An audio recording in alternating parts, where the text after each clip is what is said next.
Good morning. आज हम लोग पढ़ेंगे न्यायपालिका, जिसमें से टॉपिक होगा उच्चतम न्यायालय गठन शक्तियाँ एवं क्षेत्राधिकार। पहला पॉइंट, केंद्रीय कानूनों का संवैधानिक वैधता के संबंध में किसकी अनन्य अधिकारिता है तथा कौन भारतीय संविधान का संरक्षक है? तो भारत का सर्वोच्च न्यायालय होता है। सेकेंड नंबर, भारतीय न्यायिक व्यवस्था में जब जनहित याचिका को शामिल किया गया उस समय भारत के मुख्य न्यायाधीश कौन थे? पीएन भगवती थे। तीसरा पॉइंट, भारत का संघीय न्यायालय स्थापित किया गया था 1937 में। भारत के सर्वोच्च न्यायालय के कार्यवाहक मुख्य न्यायाधीश की नियुक्ति कौन करता है? राष्ट्रपति करता है। सर्वोच्च न्यायालय के तदर्थ न्यायाधीशों की नियुक्ति होती है जब न्यायालय के किसी भी सत्र के लिए न्यायाधीशों का कोरम पूरा नहीं होता है। इसके बाद,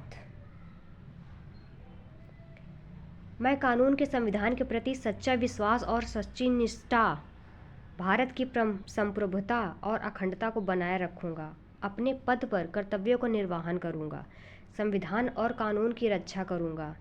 यह शपथ ली थी भारत के मुख्य न्यायाधीश द्वारा। सेकंड पॉइंट, अगला पॉइंट, उच्चतम न्यायालय में संविधान के निर्वाचन से संबंधित मामले की सुनवाई करने के लिए न्यायाधीशों की संख्या कम से कम होनी चाहिए 5। उच्चतम तथा उच्च न्यायालयों के न्यायाधीशों की नियुक्ति तथा स्थानांतरण के लिए परामर्श प्रक्रिया के संबंध में राष्ट्रपति ने उच्चतम न्यायालय को एक अभिदेशन किया है अनुच्छेद 143 के अंतर्गत। उच्चतम न्यायालय के न्यायाधीशों का वेतन निर्धारण करता है संसद द्वारा।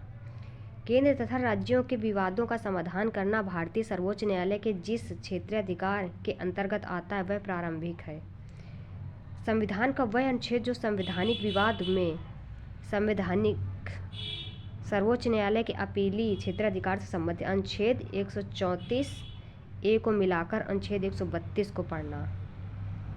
मतलब जो अनुच्छेद 134A है और अनुच्छेद 132 है, दोनों को मिलाकर पढ़ना, तब समझ आएगा।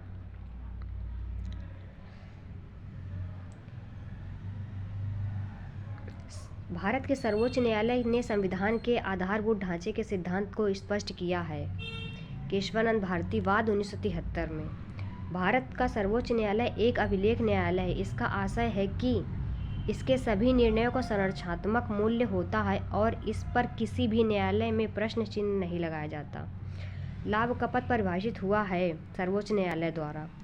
अपने निर्णय को परिवर्तित करने का अधिकार है सर्वोच्च न्यायालय को। भारत में संविधान की मूल संरचना बुनियादी ढांचा के सिद्धांत का स्रोत है न्यायिक व्याख्या।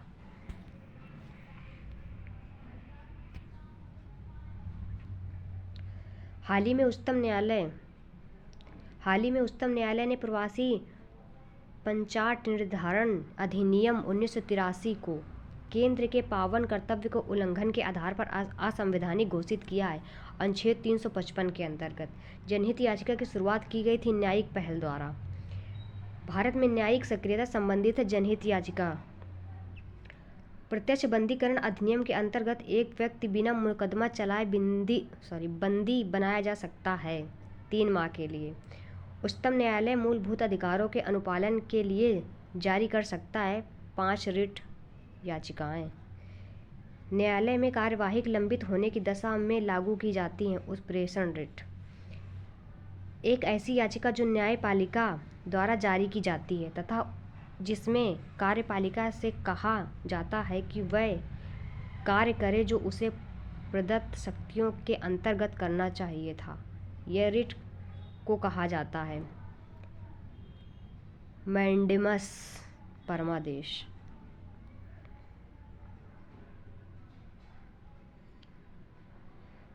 मूल अधिकारों को परिवर्तित करने हेतु अधिकार प्राप्त है सर्वोच्च एवं उच्च न्यायालय को। नैसर्गिक न्याय की ओर ध्यान नहीं दिया जाता परमादेश रिटों में। उच्चतम न्यायालय